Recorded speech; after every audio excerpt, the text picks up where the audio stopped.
Hello everyone. आज के इस वीडियो में हम लोग क्लास 12th का बिजनेस स्टडीज़ का ऑर्गेनाइजेशन चैप्टर को कवर करेंगे और उसका जो इंट्रोडक्शन वाला पार्ट है मैंने पहले ही अपलोड कर रखा है। ये पार्ट 2 है। तो इसमें हम लोग संगठन के लक्षण एवं विशेषताएं को कवर करेंगे इस वीडियो में। फर्स्ट ऑफ ऑल, और अगर आप लोग मेरे चैनल पर पहली बार विजिट कर रहे हैं तो मेरे चैनल को लाइक शेयर सब्सक्राइब जरूर कर लीजिएगा, ताकि आप लोग को ऐसे ही न्यू वीडियो का नोटिफिकेशन मिलता रहे और आप लोग को बेनिफिट हो सके। और आप लोग को कोई और भी क्वेश्चन चाहिए तो आप लोग कमेंट में बता सकते हैं कि ये क्वेश्चन का आंसर चाहिए। तो चलिए स्टार्ट करते हैं आज का ये वीडियो। तो संगठन के लक्षण एवं विशेषताएं, characteristics of features of organizing. तो इसका फीचर्स को कवर करने से पहले हम लोग इसका बेसिक मीनिंग को थोड़ा सा समझ लेते हैं कि संगठन क्या है। तो संगठन संगठन जो है वह मैनेजमेंट का एक फंक्शन है, जो कि ये सेकेंड फंक्शन है नियोजन के बाद के इतना दूसरा कार्य है, जिसमें सभी चीज़ों को इस प्रकार अरेंज किया जाता है ताकि जो संस्था या कंपनी का जो गोल है उसको आसानी से अचीव किया जा सके, और जो कार्य है और जो इंडिविजुअल है उनके बीच मधुर संबंध स्थापित करना, ताकि जो संस्था है उसका विकास आसानी से हो सके, और इस प्रकार उसका फ्रेमवर्क सेट करना ताकि जो संस्था है उसको अच्छा तरह से विकास कर सके। तो उसी को हम लोग कहते हैं ऑर्गेनाइजिंग। कि कौन सा सुपरवाइजर किसके कौन सा सब ऑर्डिनेट के थ्रू काम कर रहा है, कौन किसके लिए रिस्पॉन्सिबल होगा, कौन किसको राइट है, किसका कितना राइट है, किसका कितना रिस्पॉन्सिबिलिटी है, उसको देखते हुए काम करना। और जो काम नहीं करता उसको उसको किस प्रकार वो जिम्मेदार होता है काम न करने पर। तो वो इसके बीच को रिलेशन को बताता है ऑर्गेनाइजिंग। जब किसी संस्था में एक से अधिक व्यक्ति हो जाते हैं तो उनको काम बांटने की आवश्यकता हो जाती है, कि जिस व्यक्ति को जितनी कैपेसिटी है, जिस व्यक्ति को जितनी एबिलिटी है काम को करने की, जितना नॉलेज है, उस व्यक्ति को वही काम दिया जाता है ताकि वो अपने काम को अच्छी तरह से कर सके और जो संस्था का गोल है उसको अचीव किया जा सके। चलिए हम लोग स्टार्ट करते हैं संगठन की लक्षण एवं विशेषताएं। तो फर्स्ट है संगठन व्यक्तियों का समूह है। संगठन जो है वह व्यक्तियों का समूह है। ये सही बात है कि संगठन व्यक्तियों का समूह, क्योंकि उसमें बहुत सारे ग्रुप होते हैं व्यक्तियों का। अलग अलग डिपार्टमेंट होता है, sales department, financial department, market department, अलग अलग डिपार्टमेंट होता है जिसमें अलग अलग समूह काम करते हैं, उसके नीचे काम करते हैं, और एक टॉप लेवल का मैनेजर भी होता है। तो यह एक ग्रुप की तरह कार्य करता है। तो संगठन व्यक्तियों का समूह है जो निर्धारित उद्देश्यों की प्राप्ति के लिए मिलकर काम करते हैं। सभी लोग मिलकर काम करते हैं जिससे कि संगठन का जो पर्पज है, जो ऑब्जेक्टिव, उसको अचीव किया जा सके। बिना व्यक्तियों के समूह को संगठन का कोई अर्थ ही नहीं है। मतलब जब व्यक्ति का समूह नहीं रहेगा तो संगठन का कोई अर्थ ही नहीं होता है। इस समूह का एक नेता भी होता है, ठीक है, एक टॉप लेवल का मैनेजर होता है जो इसकी क्रिया को, उद्देश्य को दिशा निर्देशित करता है, यानी जो जो उन लोग को डायरेक्शन दिखाता है कि आपको इस डायरेक्शन में चलना है, आपको इस रास्ते पर चलना है, आपको ऐसा ऐसा काम करना ताकि आप ये जो संस्था का जो गोल है उसको अचीव किया जा सके। उसमें एक टॉप लेवल का मैनेजर होता है, वही इसको इंस्ट्रक्ट करता है नीचे वाले सब ऑर्डिनेट यानी इंडिविजुअल को। तो ये थोड़ा सा मैंने डायग्राम बना रखा है ताकि आप लोग को अच्छी तरह से समझ में आ सके और भी अच्छी तरह से। तो organization is a group of individuals, यानी कि ऑर्गेनाइजेशन जो है वह ग्रुप ऑफ इंडिविजुअल्स है। इनको उसमें बहुत सारे व्यक्तियों का समूह होता है, एक लीडर होता है, टॉप लेवल का मैनेजर होता है, फिर अलग अलग डिपार्टमेंट के सभी लोग होते हैं। पर्चेस डिपार्टमेंट के हेड, फिर से सेल्स डिपार्टमेंट के हेड, फिर से मार्केट डिपार्टमेंट का हेड, फिर से फाइनेंशियल डिपार्टमेंट के हेड, सबका हेड होता है। फिर इसका नीचे जो काम करता है, ये सब ऑर्डिनेट इंडिविजुअल एम्प्लॉयज़ है जो काम इसके नीचे करते हैं। अगर ये अगर अच्छी तरह से काम नहीं करते हैं तो खुद लाइबल होंगे, खुद इसके जिम्मेदार होंगे। और इस सबसे टॉप लेवल का मैनेजमेंट होता है। तो इस तरह ये सभी मिलकर एक ग्रुप के रूप में कार्य करते हैं। इसी कारण जो संगठन है वो व्यक्तियों का समूह कहा जाता है। आई होप आप लोग को अच्छा समझ में आ रहा होगा। तो अगला जो सेकंड पॉइंट है हम लोग का, वो है यह एक प्रक्रिया है, अर्थात यह एक प्रोसेस है जिसके थ्रू काम किया जाता है।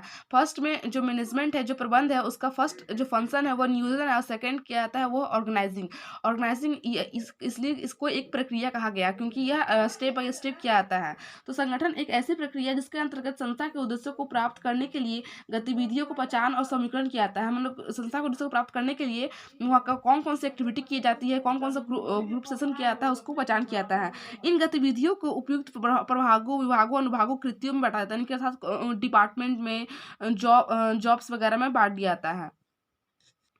हम लोग का जो इसका नेक्स्ट पॉइंट है वो है यह प्रबंध का दूसरा कार्य। यह प्रबंध का दूसरा कार्य है, क्योंकि मैनेजमेंट का जो फर्स्ट कार्य है वो है प्लानिंग करना है कि किस प्रकार प्लान करना है और क्या करना है, कैसे करना है वो। और सेकंड जो वो है ऑर्गेनाइजिंग, की उसके हिसाब से कौन सा लोग कौन सा इंडिविजुअल पर्सन उस काम को करने के लिए परफेक्ट है और क्या वो उस काम को कर सकता है, उसके पास इतना स्किल नॉलेज डेवलपमेंट है तो वो उस काम कर सकता है। इसी कारण इसको दूसरा काम कहा गया, दूसरा कार्य कहा गया है मैनेजमेंट का।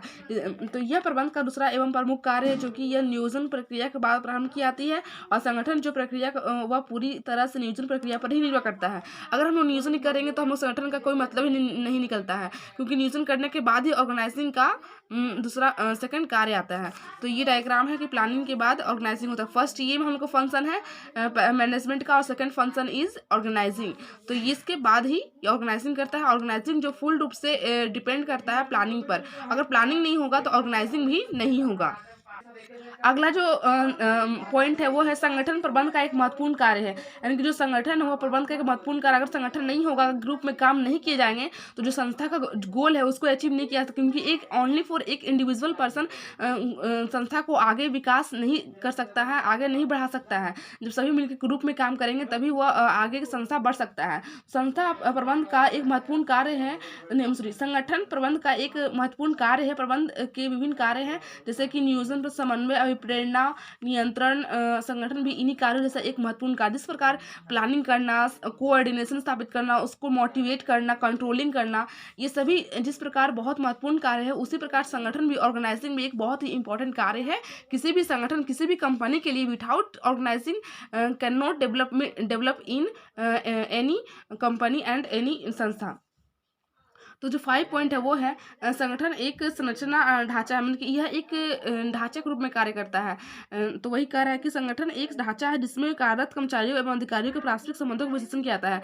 यानी कि मतलब कौन सा इंडिविजुअल जो वो किसका सुपरवाइजर के अंतर्गत काम कर रहा है, कौन किसके लिए टॉप लेवल का मैनेजमेंट है, वो किसको किसको डायरेक्ट कर रहा है, किस पर कंट्रोल कर रहा है, उनके बीच का जो रिलेशन है, उनके बीच का जो पारस्परिक संबंध है उसको व्याख्या करता है। ठीक है, ये संगठन। तो यह विश्लेषण संस्था के कार्यों को संपन्न करने के साधनों का उपयोग सुविधा प्रदान करता है। देखिए, ऑर्गेनाइजिंग इज द स्ट्रक्चर, ये एक स्ट्रक्चर के रूप में कार्य करता है। ये टॉप लेवल का मैनेजमेंट है, ये उसका निचला वाला, उसके निचला वाला, उसके निचला वाला ग्रुप, एक ग्रुप के रूप में कार्य करता है। और एक प्रकार का ये स्ट्रक्चर बन जाता है, जो कि line by line, process by process चलता ही रहता है। अगला जो पॉइंट है वो है संगठन एक प्रणाली है। संगठन एक एकीकृत प्रणाली है जिसका निर्माण कई विभागों और उनके बीच की क्रियाओं में होता है। यह प्रणाली जटिल होती है तथा यह संस्था को पूर्ति करती है। खुली प्रणाली के रूप में संगठन अपने वातावरण से जुड़ा होता है। संगठन सार्वभौमिक होता है। सार्वभौमिक का मतलब होता है कि यह सभी जगह, चाहे वो व्यावसायिक क्रिया हो या गैर व्यावसायिक हो, सभी जगह संगठन बनाया जाता है, तभी वो संस्था के गोल को अचीव किया जा सकता है। संगठन का उद्देश्य मानवीय प्रयासों में कुशलता, क्रमबद्धता तथा समन्वय लाना है। इसके संगठन का निर्माण व्यावसायिकता, गैर व्यावसायिक सभी प्रकार के संस्थाओं में किया जाता है। संगठन संचार प्रणाली है। संगठन के अंतर्गत नियमों, उप नियमों, आदेशों, निर्देशों को संस्था में काम करने वाले सभी कर्मचारियों को संप्रेषित किया जाता है। यानी कि उन पर जितना भी रूल्स है, रेगुलेशन है, उनको कितना डायरेक्ट किया जाता है ताकि वो कर्मचारी अच्छी तरह से काम कर सके और संगठन के जो गोल है उसको अचीव किया जा सके। आई होप आप लोग को ये वीडियो अच्छा लगा होगा। अगर आप लोग को वीडियो में अच्छा लगा हो तो आप लोग कमेंट करके जरूर बताइएगा, और अगर थोड़ा सा भी कमी लगेगा हो तो आप लोग फिर भी कमेंट करके कहिएगा ताकि हम और अपने आप को इम्प्रूव कर सकें। Thank you so much watching this video.